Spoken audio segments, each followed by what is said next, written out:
budget in Illinois. So, you know, you sit and you listen to an introduction about yourself, and you realize what's kind of going on out there, and it kind of like humbles you a little. And so I want to start my presentation by a sincere apology. And I will dovetail that apology into letting you know why what we're doing today is really so critical and important. So let me first share with you that it's not for our lack of advocacy. And I know many of you in this room, and you are phenomenal advocates. So I do not want to suggest that it's not for the fact that we're out there advocating and telling our story. So please, my thanks to you and my ask of you to continue. So thanks to Mary, the Chamber, Mike. I am really, really grateful for this opportunity to do this in Joliet. Thanks to the community college, what a view. I wish I was facing that way right now. And also my thanks to two stellar board members of mine, Jen Howard and Pam Heavens. Could you help me applaud for them for their work?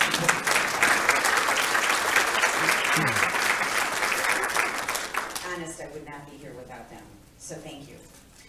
So I'm going to give you a little bit of history and understanding, and the reason I mentioned the fact that we have no budget is because I'm hoping that you'll hold this in context of what I'm about to say. So approximately 5 years ago, the Chicago Community Trust issued a grant to us to do statewide research to understand from folks not in the human service sector. So our focus groups were with business and civic leaders, farmers, elected officials, retired officials, philanthropists, charitable givers. We went around the state of Illinois, and over the course of 18 months, we did research to understand the answer to this question. What do you think of human services? And the question right below, what do you think of people who work in the field of human services? And I'm not going to tell you all the drill down answers, except to suggest to you that the answers we got were really stunning and telling about the tremendous amount of disrespect and feeling of what we are and who the people are that work in this field. Now here's the irony. I was doing this in Illinois, and I outsourced this. Obviously, we did an RFP, we had a research firm that did this work around the state. This wasn't my work personally, it's people who do this work who went out and did this. But ironically, I learned 18 months in about a group. I won't ask you to write very much, but I'm going to ask you to write a couple of things. We learned about a group called the National Human Services Assembly, and they're located in Washington, D.C. And if you haven't heard of them, they've been around about 100 years, and they're a national group that comprised of all of the national YMCAs, all of the United Ways, all of the Catholic Charities, all of the Lutheran Social Services, all the Boys and Girls Clubs. You get where I'm going? So it's the national group that represents these groups that have statewide representation. And they got a very formidable grant from Kresge Foundation. Again, please know, I didn't know about this at the time that we were doing our work in Illinois. But from the grant that they received from the Kresge Foundation, they took and they hired a group, another one I'm going to ask you to write down, Frameworks Institute. Frameworks Institute is also located in DC, and they are an amazing, amazing group of anthropologists, sociologists, people who study the brain to be able to ascertain what people think when they hear words.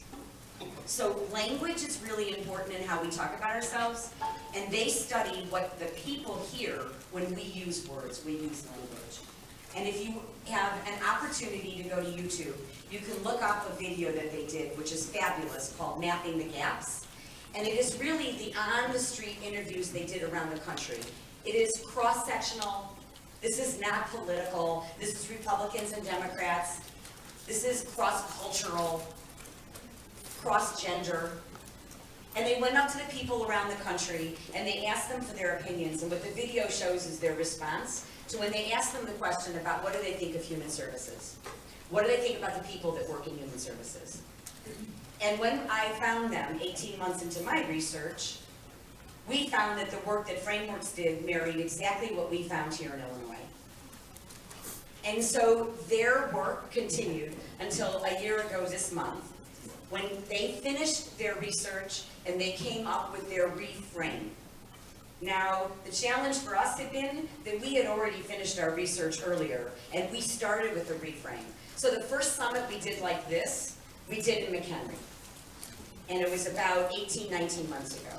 And the second summit we did like this, we did in Rockford in September. So this is our third summit. So why the summit?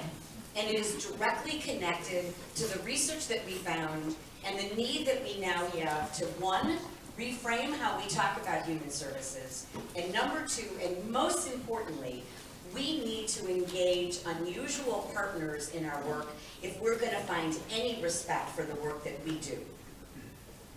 I'm going to say that again. We need to have partnerships with folks that we've never partnered before with in order to lift up our work. If we are going to sit around and continue to think that our own advocacy and our own dialogue and our own conversation about human services and the wonderful stories we tell about how we help individuals, how we help families. I know, I've been to everybody's website. I've seen all of your little fabulous vignettes. But if you think that's going to move hearts and minds, whether it's in Springfield or DC, to make a difference in terms of what the budget is. And let me tell you, it's not just government funding that's flat or been cut. It's also charitable giving that is flat and has been cut. So if you look at all the ways that we are funded to be able to do our work, and if we continue to do what we've always been doing, we're going to get what we always got. And so it is really at the core of my work. I do not want you to think that I'm losing sight of the budget. I'm not losing sight of getting paid. I'm not losing sight of horrific duplication and audits and all the things that you guys know I work on. I'm still doing that work. But at the core of the work that I'm doing now is I'm trying to lift up with the business and civic leaders in all the communities around the state this notion that we need a partnership and we need the voices of what you're going to hear today, the folks sitting in this front row. You're going to hear their voices that are going to articulate how important human services is. Because let me tell you, anytime a human service employee or exec gets in the room with folks, the minute you open up your mouth, they know exactly what you're going to say. And they know exactly what you're going to ask for. And in fact, I joke that when they see me walking in the rotunda in Springfield, they start turning the other way. For real. Right? They might not even know my name is Judith, but I can guarantee you those people know that I represent human services. And so I suggest to you the same if you are in the field, if you are a nonprofit. I can suggest to you that when they see you coming or they have a meeting on the books to see you, they already know in their mind what you're going to say. In fact, joke with them and say, why don't you tell me my message today? And by the way, I'll give you the response you were going to give me. And I'm not going to get political to give you those responses today. However, let me share that what we really need at the foundation of our work, if we're going to help the people that live in this community, is we need to get different voices to speak on our behalf. And the different voices need to be able to talk about the work that we do. And also, and here's really something that's incredibly important, they also need to lift up the people who work in our field.